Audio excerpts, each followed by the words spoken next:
Your odds of surviving a plane accident are much greater today than they were 10 years ago. The government has told the airlines to make some changes which could make a crash less lethal. And News 36 reporter Mary Shalvarjan looks at some of those changes as she continues her series on air crash survivability. Mary?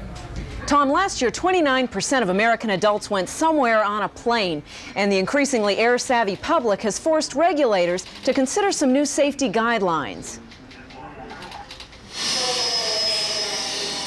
This is the first test in a new series of tests. A new kind of fire extinguisher, so far not a winner. The FAA hopes this, though, is a winner.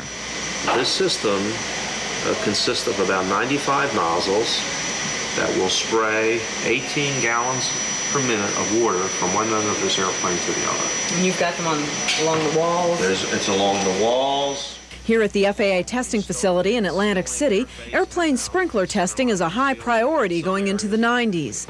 Surviving a crash after the initial impact usually has to do with living through smoke and fire. But for 30 years, the FAA did little on that front. In the 80s, things changed. It was a combination of a number of accidents that occurred that highlighted the concern with fire survivability. It was congressional awareness and oversight of the FAA with regard to improvements in fire survivability. People paid with their lives for the laxity on the part of FAA to make safety improvements or require safety improvements when been technologically feasible. FAA, to some extent, as far as Congress was concerned, was working to the benefit of the airlines, not necessarily the regulating the airlines, but working to their benefit. And so we pretty well jumped them. In this new era of air safety consciousness, Congress did move to improve aircraft standards. But more importantly, FAA officials say Congress now requires 15% of the FAA's budget go into safety research and development. The past few years have witnessed a glut of new FAA testing and regulation. Planes were crashed in the desert. Cabins were ignited. Fuselage sections were dropped. The result? Airlines now required to use fire-resistant seat cushions, cabin materials, and liners for the cargo bay. Bathrooms must have smoke detectors and fire extinguishers. Emergency lights now line plane floors and indicate exits. Still, some consumer safety watchdogs want to see more. If we have shoulder restraints in automobiles, I contend that we certainly should have them in aircraft. We also think that passengers should have available to them protective breathing devices. Chris Witkowski is talking about smoke hoods. He points out those familiar yellow oxygen masks are for depressurization. They do nothing in a fire.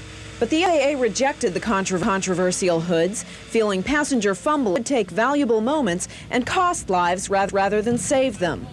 Wayne Williams said other measures need to be studied as well, especially mandatory child restraint seats. No kids on laps anymore, he says. As your torso folds over and goes forward, you're very likely to crush the child instead of protect it. Or the child could come loose and bounce around the cabin. As some say the FAA was slow in past years, they also accuse airlines of resisting safety measures. We always put price on safety because we're in the enterprise system, and you have to decide where to spend the dollars with government and yourself to get the best benefit. As cynical as that sounds, airline representatives' recent FAA safety requirements are good ones.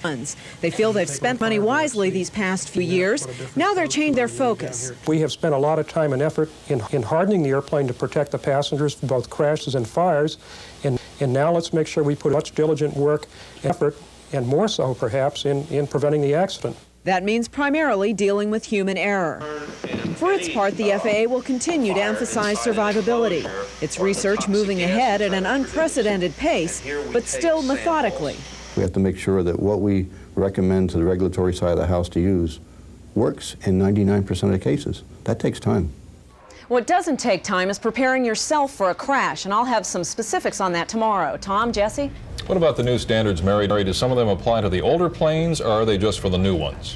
Most of them do. It depends standard to standard. The new fire-blocking seat cushions, for instance, those apply to all the planes, and so do the lights. Now, some of the new, more flexible, crash-resistant seats so far do not apply to the older planes, and those are interesting because, just as an aside, your average automobile the seat can take twice the crash as your average older seat in an airplane, and of course, a plane would be going somewhat faster than an automobile probably during a crash. There are some groups that are trying to have them retrofit those on some of the older planes. All right, Mary, we look forward to part 3 tomorrow. Thank you. And still to come tonight, if you